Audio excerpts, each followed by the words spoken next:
Hi, my name is Shelly. I'm the owner of Bubbly Botanicals, and today we're gonna make some liquid bubble bath together. I am making my bubble bath with only 5 natural ingredients.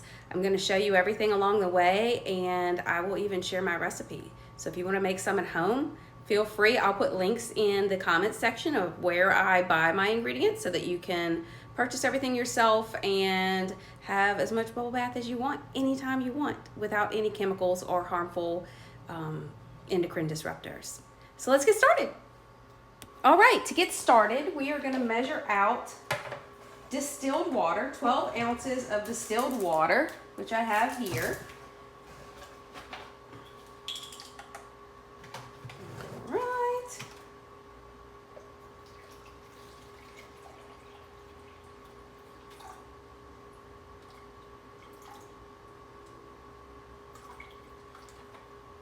This is going to make 16 ounces of bubble bath. Okay, that's 12 ounces. And I'm going to zero out my scale again. And then the next ingredient is going to be something called SLSA. This is a surfactant. It is naturally derived and not to be confused with SLS, which is considered a hormone disruptor and is not as great for you. But this is a surfactant. This is what's going to give us all of our bubbles. It's very, very gentle so that people with allergies can even handle it. And it's great for a soft, luxurious, bubbly bath. And so we're going to need 2 ounces of this. I'm going to weigh it separately.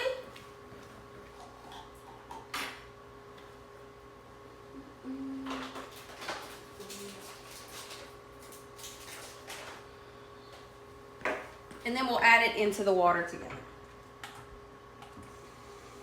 Okay. Let's see.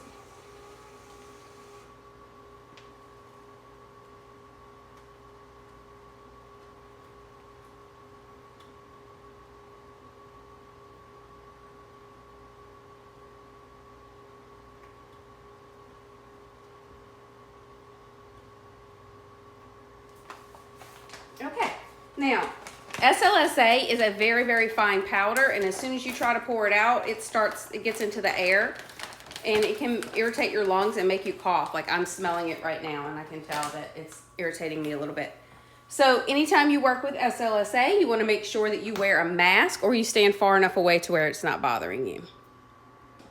Okay, so now I've got a pot on the stove. I'm going to go ahead and turn my stove on. I'm going to pour in my water. And I'm going to mix in my SLSA. And we're going to let that boil for 5 minutes. And that's going to make the SLSA dissolve into the water. And you won't have any clumps or any portions of your water that are grainy, or I don't know if you can see. Let's see if I can zoom in. If you can tell, it's a little bit grainy right now before it dissolves into the water. So we're gonna give that 5 minutes and let it dissolve. Okay, so our 5 minutes are up. What we're gonna do now is I'm gonna go ahead and turn off the stove. I'm gonna give it a little mix. And then we are gonna go ahead and make sure I don't lose any of my bubbles. I'm going to add this back to my original container. I'm going to weigh it, and I'm going to add back any water that evaporated out. So let's do that now. I'm going to pour this over the sink, just in case.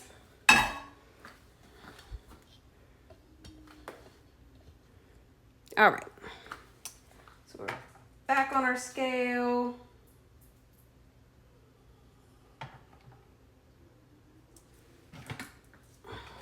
We need to add just a little bit more water. It's also going to help the temperature come down a little quicker because I can't add, one of the ingredients that I need to add is, hold on a second. Okay, one of the ingredients that I need to add is a preservative, because anything that comes in contact with water that you're not going to use in one single serving needs a preservative or it will grow mold. So preservative is heat sensitive. I need this heat to come below 100 degrees before I can add that preservative. The next thing I'm going to add before I do that, while I'm waiting for it to cool, I'm going to add, this is called coca midopropyl betaine, and it is a plant source coconut derived surfactant. So remember I told you that the SLSA was a surfactant and that's what gives us bubbles. This is also another bubbling agent. We want big, fluffy, wonderful bubbles in our liquid bubble bath. So we are gonna go ahead and add 1 ounce of this.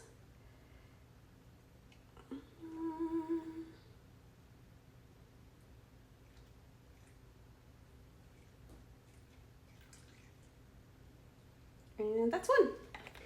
Okay, so now we're just gonna wait. You could probably pop it in the fridge and let it cool down that way. I like to just leave it sit down on the counter till it cools down below 100 degrees. So once it's below 100 degrees, I'll come back and we will add the final 3 ingredients and go ahead and bottle up our bubble baths. We're back. Now, I have gotten this down below 100 degrees. I topped it off with a little bit more water because if you make it too dense, if you don't put enough water, it can turn to like a gelatin type consistency whenever you whenever it goes through like weather changes, for instance hot and cold, you know, especially right now because it's the winter time. I don't want somebody to turn it upside down and it like sticks like a brick in the bottom of the container, because that's not like good. It'll make you want to use that bubble bath. And this looks great. It looks like the right consistency. I'm just going to scrape out my color all sink to the bottom.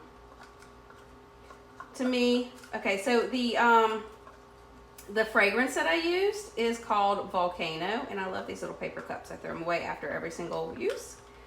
So I used a fragrance called Volcano. If you are familiar with the Capri Blue candles, Volcano is their most popular scent. To me, Volcano is purple, so I always make my Volcano fragranced items purple. And this is like a shimmery purple color. It's going to be beautiful in the package. Okay, so I've got a funnel. I'm using these cute little juice containers with the lid actually locks on, like whenever you open a water bottle and you have that little plastic ring around the bottom. So for sanitation reasons, that's excellent. And we are going to pour in here and try not to make a mess.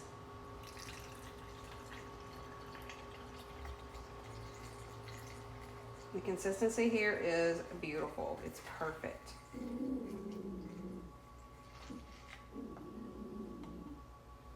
All right.